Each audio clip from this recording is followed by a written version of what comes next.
साथियों नमस्कार। आप सभी का ओम ए टू जेड क्लासेस में स्वागत है। आज हम कक्षा 10 गणित जो चैप्टर 2 है बहुपद, उसकी प्रश्नावली 2.1 को सॉल्व करेंगे। इसमें हमारा प्रश्न संख्या 1 है। इस चैप्टर में केवल एक ही प्रश्न है जिसके कुल 6 भाग हैं, तो हम 6 भाग को इसी वीडियो में हल करेंगे। प्रश्न को पढ़ लेते हैं। किसी बहुपद px के लिए y बराबर px का ग्राफ नीचे आंकड़े 2.10 में दिया है।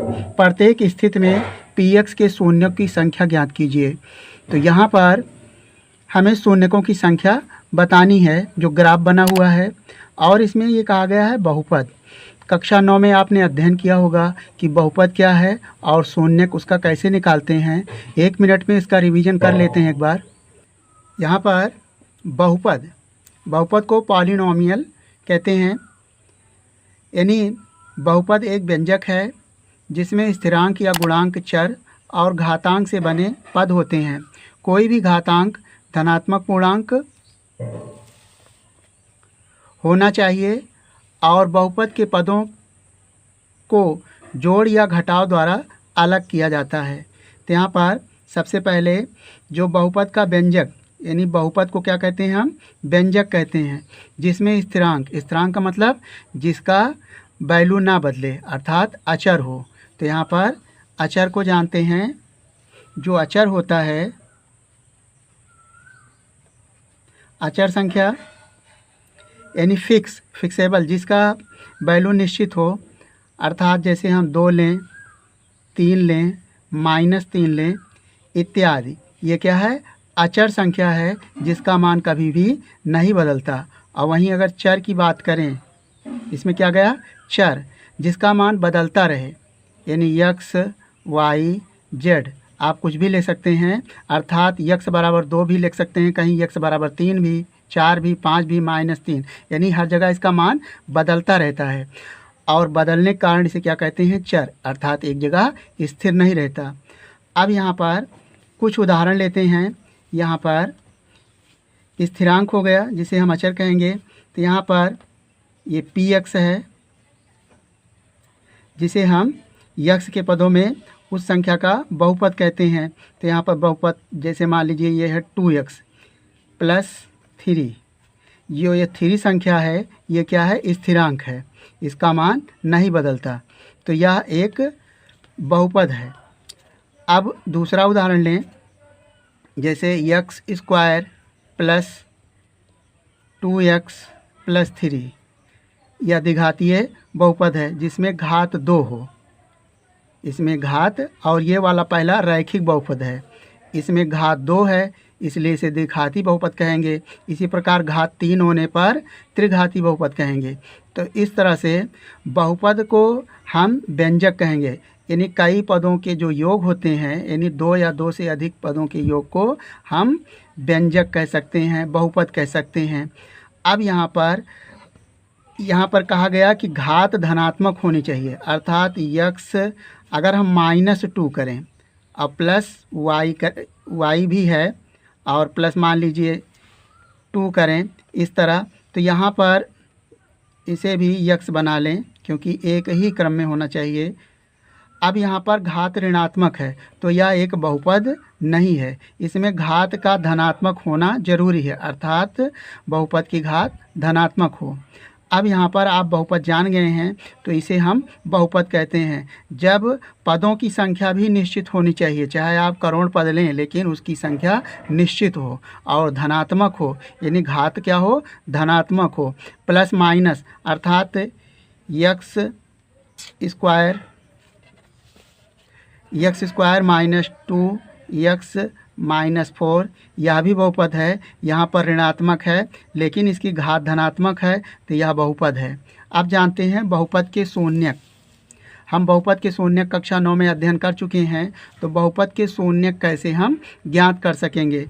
तो यहाँ पर जैसे px एक हम बहुपद लिखते हैं, रैखिक बहुपद 2x + 4, तो यह रैखिक बहुपद है।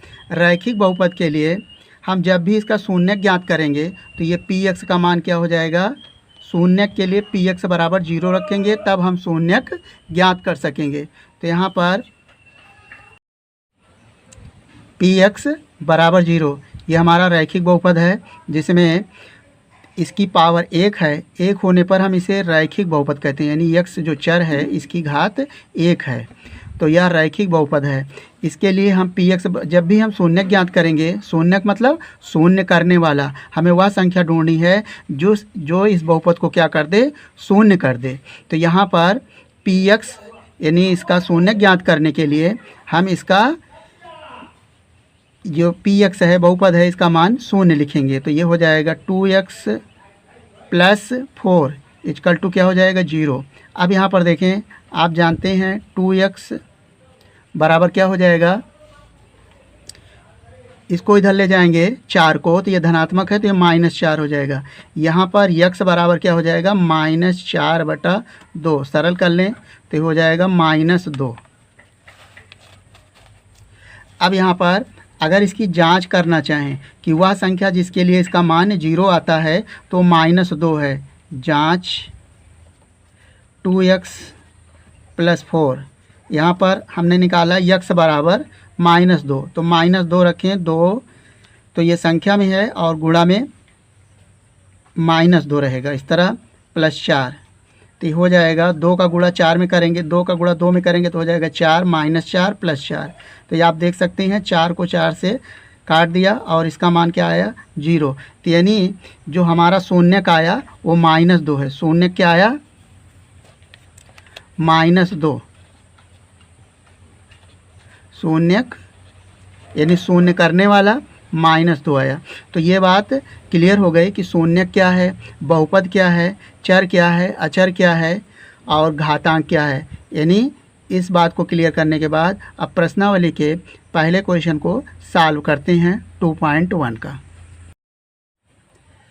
देखें, प्रश्नावली 2.1 का जो पहला क्वेश्चन है उसका पहला भाग, ये किसी बहुपद के लिए ग्राफ बना हुआ है। ग्राफ में x अक्ष और y अक्ष होता है। x अक्ष आप ग्राफीय निरूपण कर चुके हैं कक्षा 9 में, तो यहाँ पर x अक्ष धनात्मक होता है, ये माइनस होता है, उधर उधर पॉजिटिव और इधर y डैश नेगेटिव होता है। तो यहाँ पर जो ग्राफ है x और y के लिए खींचा गया है, तो यानी शून्यक ज्ञात करने के लिए ग्राफ x अक्ष को जितने बिंदुओं पर काटता है वही उसकी शून्यकों की संख्या होती है। तो यहाँ पर देखें, ये ग्राफ है लेकिन यह x अक्ष को कहीं भी स्पर्श या काट नहीं रहा है, तो इसलिए इसकी शून्यकों की संख्या क्या हो जाएगी, शून्य हो जाएगी, अर्थात कोई शून्यक नहीं होगा। तो यहाँ पर लिख सकते हैं, हल में इस तरह आप लिखेंगे,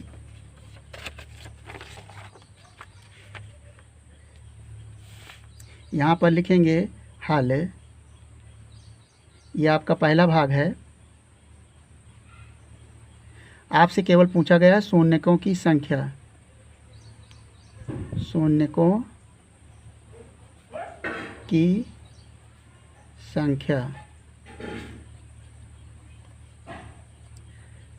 शून्य है, ये शून्य जो है इसका आंसर है, क्योंकि ग्राफ x अक्ष को कहीं भी प्रच्छेद नहीं कर रहा है, शून्य है। और इसका आप कारण भी लिख सकते हैं, लिखेंगे क्योंकि ग्राफ x अक्ष को किसी भी बिंदु पर प्रच्छेद नहीं कर सकता है, किया है। अब इसका दूसरा भाग देखें। दूसरे भाग में ये x अक्ष है, y अक्ष है, ये ग्राफ रेखा है। तो ग्राफ रेखा देखें, ये y अक्ष है, y पर तो प्रच्छेद कर रहा है, तो इसे नहीं लिखेंगे, केवल x अक्ष पर जितने बिंदुओं पर प्रच्छेद करता है। तो यहाँ पर ग्राफ x अक्ष को केवल एक बिंदु पर प्रच्छेद कर रहा है, तो शून्यकों की संख्या 1 होगी। लिखेंगे नंबर 2 में शून्यकों की संख्या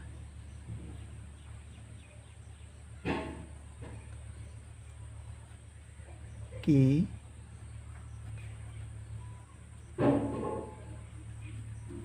संख्या 1 है। और कारण आप लिख सकते हैं क्योंकि ग्राफ x अक्ष को केवल एक बिंदु पर प्रच्छेद करता है। नंबर 3,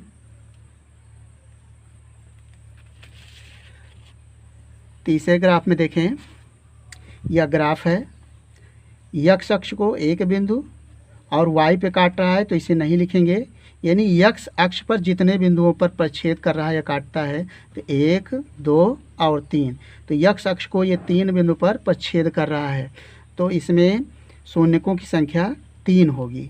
तो लिखेंगे शून्यकों की संख्या 3।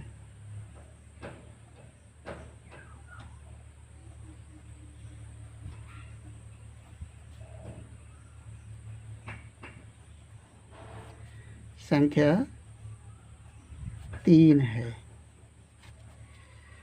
अब इसका चौथा भाग, और कारण लिख सकते हैं क्योंकि ग्राफ यक्स अक्ष को 3 बिंदु पर प्रच्छेद कर रहा है।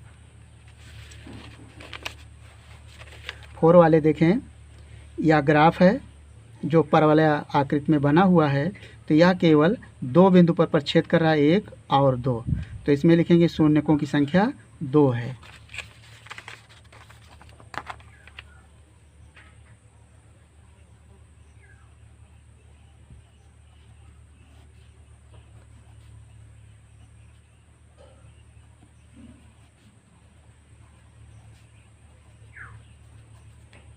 अब इसका बहुत ही आसान है, लेकिन इसमें से पेपर में आता है, पूछा जाता है शून्यक निकालने के लिए और ग्राफ दिया जाएगा तो शून्यकों की संख्या आपको बतानी रहेगी।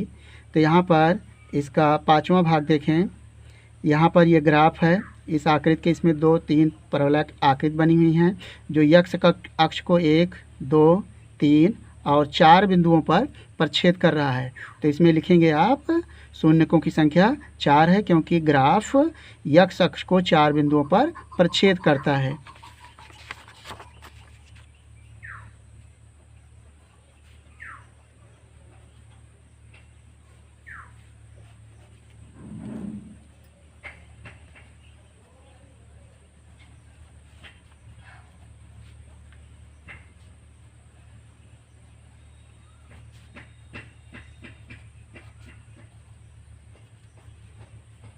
अब इसका 6वां भाग देखें, बहुत ईजी प्रश्नावली है। अब इसमें 6वें भाग में ये ग्राफ है, ये आकृति में बना हुआ है, तो इसमें देखें 1 बिंदु, 2 और ये 3, और जो वाई पर प्रच्छेद कर रहा है ये नहीं लिया जाएगा, केवल यक्स अक्ष पर जितने बिंदुओं पर प्रच्छेद करता है ग्राफ को वही उसकी शून्यकों की संख्या होगी। तो 1, 2, 3, तो यहाँ पर लिखेंगे शून्यकों की संख्या 3 है।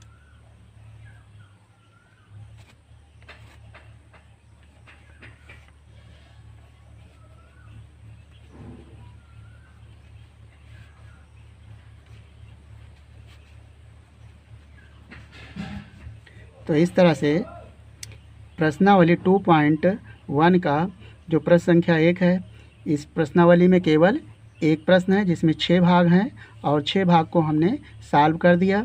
हम आशा करते हैं कि आपको इन प्रश्नों का हल समझ में आ गया होगा। आपका अपना किसी भी प्रकार का सुझाव या डाउट हो तो हमें कमेंट करेंगे। यदि वीडियो पसंद आया हो तो वीडियो को लाइक करके और चैनल को सब्सक्राइब कर लें। इस वीडियो को देखने के लिए धन्यवाद।